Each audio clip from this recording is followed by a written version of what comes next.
আজ আমি তোমাকে বলবো 7টি সাইকোলজি যা তোমার বাস্তব জীবনে কাজে দিবে। ভিডিওটি শেষ পর্যন্ত দেখো, কারণ আমি এমন কিছু বলবো যা তোমার চিন্তা ভাবনাই বদলে দেবে। নাম্বার 1, অল্প জেনে বেশি আত্মবিশ্বাসী হওয়া। অনেকে অল্প শেখার পরে মনে করে তারা সব জেনে গেছে, কিন্তু সত্যি হলো যারা সত্যিকার অর্থে দক্ষ তারা জানে তাদের অনেক কিছু শেখার বাকি আছে।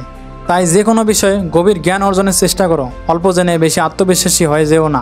তুমি যদি দিনের শুরুতে কোনো ইতিবাচক কথা শোনো বা পড়ো, তাহলে পুরো দিনটাই ইতিবাচক কাটবে।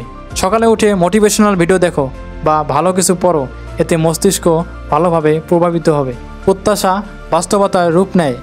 মানুষ যদি বিশ্বাস করে যে সে সফল হবে, তাহলে তার কাজের মানও উন্নত হয়। তাই নিজেকে বলো আমি পারবো, এবং সত্যি তুমি সফল হতে শুরু করবে। আশেপাশের সবাই কি তোমাকে নিয়ে ভাবে? আসলে না। তুমি হয়তো ভাবছো সবাই আমার ভুলের দিকে তাকিয়ে আছে, কিন্তু বাস্তবে মানুষ নিজের জীবন নিয়ে নিজেই ব্যস্ত। তাই অতিরিক্ত লজ্জা বা ভয় পাওয়ার দরকার নেই। যা মন চায় তা আত্মবিশ্বাসের সঙ্গে করো। অভ্যাস তৈরি করো।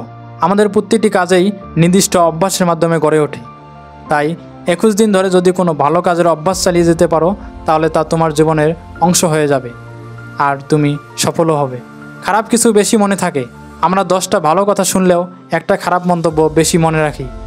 তাই খারাপ মন্তব্যকে পাত্তা দিও না, শুধু ভালো দিকগুলো দেখো। মানুষের সঙ্গে সংযোগ গড়ার কৌশল। তুমি যদি কারো শরীরের ভাষা, কথা বলার ধরন মিলিয়ে নিতে পারো, তাহলে সে তোমাকে বেশি পছন্দ করবে। তাই ভালো সম্পর্ক করতে মানুষের সাথে মিল রেখে কথা বলার চেষ্টা করো। বন্ধুরা, এই ছিল 7টি ইন্টারেস্টিং ফ্যাক্ট। এই 7টি সাইকোলজি ফ্যাক্টের কোনটি তোমার জীবনে সবচেয়ে বেশি কাজে লাগবে কমেন্টে বলে যাবে। ভিডিওটি যদি ভালো লেগে থাকে তাহলে লাইক, কমেন্ট ও শেয়ার করো, যেন অন্য বন্ধুরা উপকৃত হয়।